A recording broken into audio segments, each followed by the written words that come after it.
درود ابراہیمی کے اندر نور ہے، سرور ہے، سکون ہے، راحت ہے، روحانیت ہے، نورانیت ہے، مہربانی ہے، القاء ہے، کیف ہے، کیفیات ہے، قبر کا نور ہے، حشر کا نور ہے۔ عجیب بات بتاؤ، ہمیں قبر میں جب بندہ جائے گا تو سارے چھوڑ جائیں گے، بھائی نہ تو کام آئے گا نہ کوئی فرزند، عرصہ نہیں کھل جائے گا جب آنکھ ہوئی بند، وہ کام کرو جس سے خدا ہوئے رضامند، ہوشیار کے ہونا ہے تمہیں خاک کا پیوند، یوم یفر المرء من اخی و امہ و ابی و صاحبتہ و بنی، کوئی کام نہیں آئے گا۔ قبر میں رکھ کے اس کو سارے چھوڑ کے چلے جائیں گے، ایک حسین جوان اس کے سرہانے آ کے بیٹھے گا، اور نکیرین کے سوال و جواب، اور ہر لمحے میں اس کا ساتھ، اندھیروں میں روشنی، بھوک میں کھانے، قبر کے بچھونے، سب کا انتظام۔ کہ تو کون ہے؟ سارے مجھے چھوڑ گئے۔ کہا میں وہ درود ہوں جو تو اٹھتے پڑھتا تھا، بیٹھتے پڑھتا تھا، سوتے پڑھتا تھا، جاگتے پڑھتا تھا، تو مجھے نہیں بھولا، میں تجھے نہیں۔ علامہ جلال الدین سیوطی رحمۃ اللہ علیہ نے ایک بات لکھی ہے، فرمایا کہ ایک فرشتہ ہے، اس کے اتنے پر ہیں جتنی ساری مخلوق، آسمانوں کی، زمینوں کی، زمین کے نیچے، آسمان کے اوپر، آسمان کے نیچے، سمندر کے نیچے، اربوں خربوں خربوں خربوں مخلوق ہے، اس کے اتنے پر ہیں۔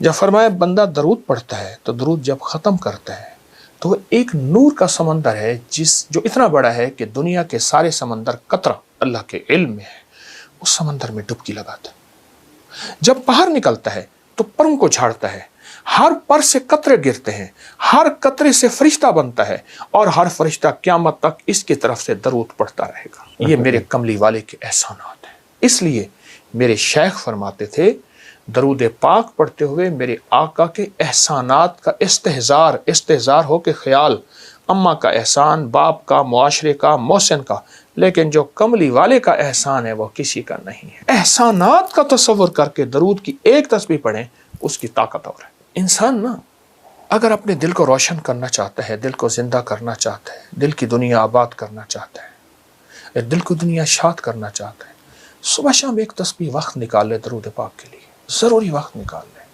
اور درود پاک کو توجہ سے پڑھے، مختصر درود پڑھ لے۔ چلو سب سے مختصر درود ہے صلی اللہ علیہ وسلم، سب سے مختصر درود ہے صلی علی محمد۔ کوئی درود پاک مختصر کر لے۔ میں ایک عمل بتاتا ہوں آپ کو، وہ کہ بعض اوقات نا انسان کی کچھ خطائیں ایسی ہوتی ہیں جن کی وجہ سے اس کی عبادتیں اس کے منہ پہ مار دی جاتی ہیں۔ ایک درویش تھے، وہ اپنی ہر نماز کے بعد، اپنی ہر عبادت کے بعد منہ پہ ہاتھ رکھ لیتے تھے۔ حضرت کیوں؟ پر میں میری سب کچھ کہیں میرے منہ پہ نہ۔ لیکن عجیب بات بتاؤں، درود پاک کوئی بندہ دکھاوے، ریاکاری، بناوٹ، سجاوٹ، دھوکے کے لیے پڑھے، اللہ کہتا ہے میں پھر بھی قبول۔ ہر عبادت کے لیے اخلاص ضروری ہے، اخلاص، مخلص ہونا۔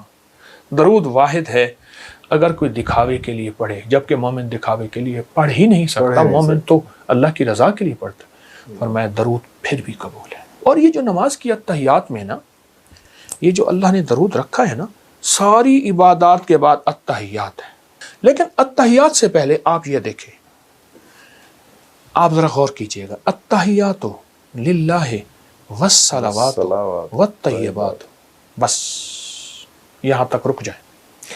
جب میرے آقا معراج پہ تشریف لے گئے تو اللہ پاک نے فرمایا میرے حبیب کیا لائے؟ تو حضور نے فرمایا میں آپ کے لیے اللہ اتحیات للہ والصلوات والطیبات۔ تو اللہ پاک نے اس کا جواب دیا السلام علیکم ایھا النبی ورحمۃ اللہ وبرکاتہ۔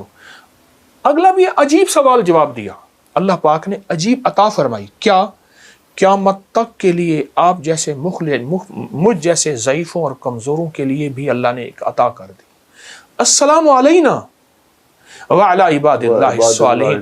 اے میرے حبیب آپ جب جائیں گے نا، آپ کی غلامی کرنے والوں کے لیے بھی میرے سلام ہے۔ آپ غور کریں۔ اچھا اب اس کے بعد اگلی کہانی اور سچی کہانی، التحیات للہ والصلوات والطیبات والسلام علیک ایھا النبی ورحمۃ اللہ وبرکاتہ والسلام علینا وعلی عباد اللہ الصالحین۔ ٹھیک، اس کے بعد اشہد اللہ پڑھ کے سارا کچھ پڑھنے کے بعد پھر آپ درود، اور درود آخر میں پڑھتے ہیں۔ یہ اس بات کی بنیاد ہے کہ ساری عبادتوں پہ قبولیت کی مہر، اور وہ میرے آقا کملی والی کی نسبت کے بغیر نہیں لگ، نسبت مصطفیٰ، چوکٹ مصطفیٰ کے بغیر نہیں لگ سکتا۔ حج روپے کا ہو جائے یا 100 روپے کا ہو جائے، عمرہ 5 روپے کا ہو جائے یا 5000 کا ہو جائے، ایک دعا ہے، چند بار پڑھ لیں، بار بار پڑھ لیں، کسی لمحے پڑھ لیں۔ اور دعا کیا ہے؟ ایک اس دعا کے اندر منت ہے، اور دوسرا اپنا چھوٹا پن ظاہر کرنا ہے، تواضع ظاہر کرنا ہے۔ جو شخص یہ دعا پڑھے گا، فرمایا وہ نعمت جس کے لیے پڑھے گا اللہ اس سے بھی نہیں چھینے گا، اگر زیادہ پڑھے گا اللہ اس کی نسلوں سے بھی نہیں چھینے گا۔ ابراہیم علیہ السلام نے اپنے چھوٹے سے بیٹے کے ساتھ کعبہ کی تعمیر کی۔ آج بھی آپ کعبہ کے اگر دائیں طرف جائیں تو ایک جبل کعبہ جگہ ہے، آج بھی اس کو جبل کعبہ کہتے ہیں، یعنی وہاں سے پتھر اٹھائے تھے، وہاں سے پتھر اٹھائے تھے، اور وہ پتھر بیٹا دے رہا تھا، اور اللہ اپنی قدرت کاملہ سے اللہ نے ابراہیم علیہ السلام جس پتھر پہ کھڑے ہو کے تعمیر کر رہے تھے، اللہ اس پتھر کو اونچا کر رہا تھا۔ جتنی دیوار اونچی جا رہی تھی پتھر بھی اونچا جا رہا تھا۔ آج بھی پاؤں مقام ابراہیم کے نام پہ موجود ہے۔ بڑی مشقت سے کعبہ بنایا، پانی نہیں، مشینیں نہیں، کچھ بھی نہیں، کعبہ کی تعمیر کی اللہ کے امر سے۔ جب یہ تعمیر کر لی نا تو تعمیر کرنے کے بعد ایک دعا مانگی تھی۔ آج وہی دعا ہے جس کی بدولت دنیا کھچی کھچی، حج روپے کا ہو جائے یا 100 روپے کا ہو جائے، عمرہ 5 روپے کا ہو جائے یا 5000 کا ہو جائے، دنیا کھچی کھچی وہاں جا رہی ہے اور قیامت تک جائے گی۔ وہ ایک دعا ہے، وہ ایک دعا ہے۔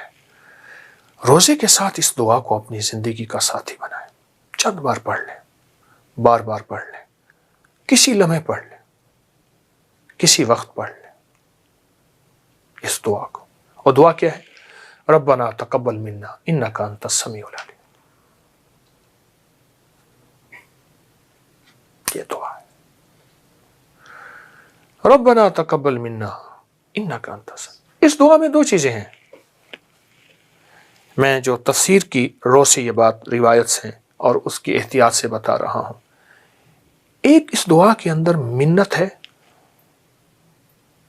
منت ہے، اور دوسرا اپنا چھوٹا پن ظاہر کرنا ہے، تواضع ظاہر کرنا ہے۔ انسان کوئی بڑی چیز ہو تو اس کو اس انداز سے بتاتا ہے، اور کوئی چھوٹی چیز ہو کہ یہ میری معمولی سی دال ساگ قبول کریں، دال دلیا قبول کریں، اور اگر بڑی ڈشیں ہوں جی میرا کھانا قبول فرمائیں۔ اس میں منت ہے، ربنا تقبل منا، تیری مہربانی، ربنا تقبل منا انک انت السمیع العلیم۔ کمال چیز، کمال چیز۔ یہاں تک ہے اس دعا کے بارے میں اور میرے تجربات میں مسلسل ہے، جو شخص یہ دعا پڑھے گا ربنا تقبل منا انک انت السمیع العلیم، فرمایا وہ نعمت جس کے لیے پڑھے گا اللہ اس سے بھی نہیں چھینے گا، اگر زیادہ پڑھے گا اللہ اس کی نسلوں سے بھی نہیں چھینے گا۔ وہ نعمت کوئی بھی ہے، روزہ نعمت ہے، پھر روزہ نعمت مل گئی، پھر اس کی قبولیت کا فکر، یہ نعمت ہے کہ اس کا فکر، اس کے اندر فکر آ گئی کہ اللہ آپ قبول کر دے، ایسا نہ میرے منہ پہ نہ مار دیا جائے۔ یہ دعا پڑھنا، یہ قرآن پاک کی آیت ہے جو میں نے آپ کو بتائی ہے، اس دعا کو پڑھنا۔ افغانستان کا ایک بادشاہ گزرا ہے، مختصر بات بتاؤں گا۔ تو اس سے کسی نے پوچھا کہ آپ کے پاس اتنی نعمتیں، اتنی سعادتیں، اتنا سب کچھ کس لیے ہے؟ پر میں جب بھی کوئی چھوٹی سی چھوٹی نعمت بھی مجھے ملی ہے تو میں نے یہ دعا پڑھی ہے 3 بار، ربنا تقبل منا انک انت السمیع العلیم، ربنا تقبل۔ اس دعا کو پڑھا، کہا اللہ پاک کا نظام ہے، پھر اللہ نے مجھے جب لوٹایا ہے تو اس سے بڑی نعمت کر کے لوٹایا ہے، بڑی سعادت کر کے لوٹایا ہے، اور اس سے بڑی نعمتیں اور سعادتیں مجھے اللہ نے پھر عطا کی ہیں اس دعا کی برکت سے۔ یہ دعا اصل میں اس کی بارگاہ میں عمل کو قبول کراتی ہے، اگر نعمت ہے تو اس کو قبول کراتی ہے، اور دعا ہے اس کو قبول کراتی ہے، اس کریم کی عطا ہے اس کو قبول کراتی ہے۔ یہ دعا بہت طاقتور دعا ہے، نسلوں تک یہ سعادتیں، یہ نعمتیں، یہ عطائیں چلتی رہیں گی اس دعا کی برکت سے۔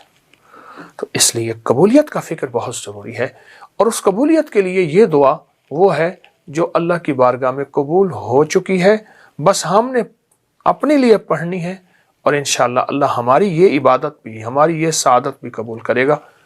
تو آئیں میرے ساتھ سارے پڑھیں، ربنا تقبل منا انک انت السمیع العلیم، ربنا تقبل منا انک انت السمیع العلیم، ربنا تقبل منا انک انت